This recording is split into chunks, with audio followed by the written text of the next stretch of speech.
Bismillahirrahmanirrahim. Dear students, you are watching educational channel KMCH.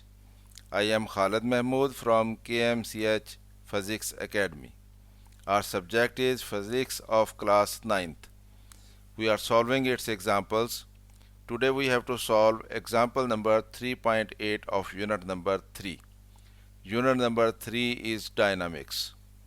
Let us see the statement of example number 3.8.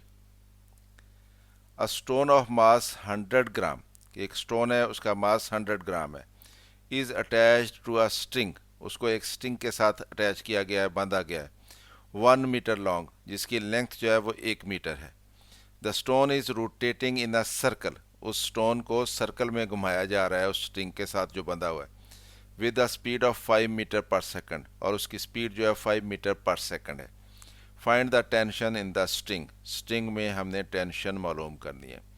हमें ये मालूम है कि जब कोई बॉडी जो है किसी स्ट्रिंग के साथ बांध के उसको किसी दायरे में घुमाया जाता है तो उसके ऊपर एक सेंट्रीपिटल फोर्स अप्लाई होती है।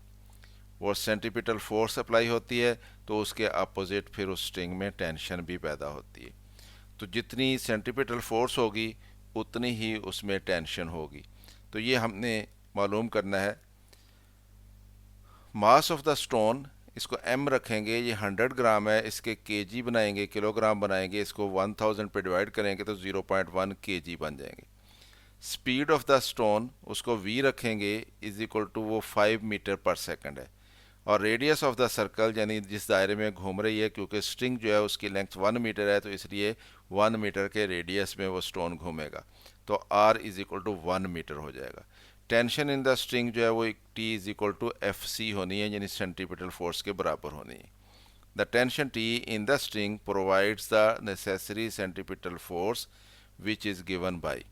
तो वो कैसे मालूम करेंगे? हमारे पास सेंट्रीपिटल फोर्स मालूम करने का फार्मूला है, F C is equal to M V square over R होता है।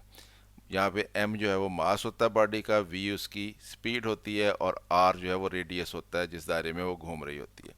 तो T tension in the string is equal to F C होना है, यानी सेंटीमीटर फोर्स के बराबर होना, तो ये इक्वल टू आ जाएगा, मास की वैल्यू 0.1 kg आ जाएगी, वेलोसिटी 5 मीटर पर सेकंड है और इसका स्क्वायर भी आएगा, और रेडियस जो है 1 मीटर है।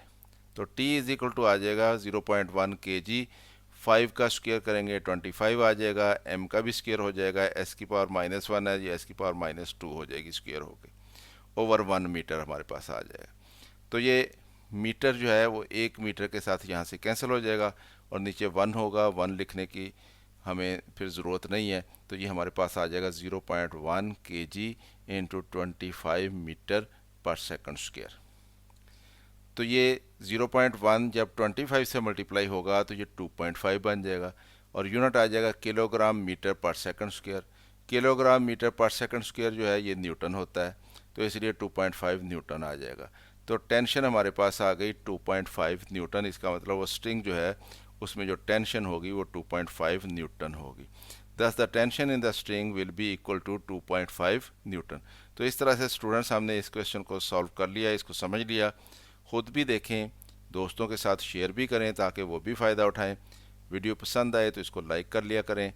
चैनल सब्सक्राइब नहीं किया तो सब्सक्राइब कर लें ताकि आपको KMCH फिज़िक्स एकेडमी की तरफ से इस तरह की मज़ीद वीडियोज़ मिलती रहें। मेरी तरफ से अल्लाह हाफिज़, शाद रहें, आबाद रहें।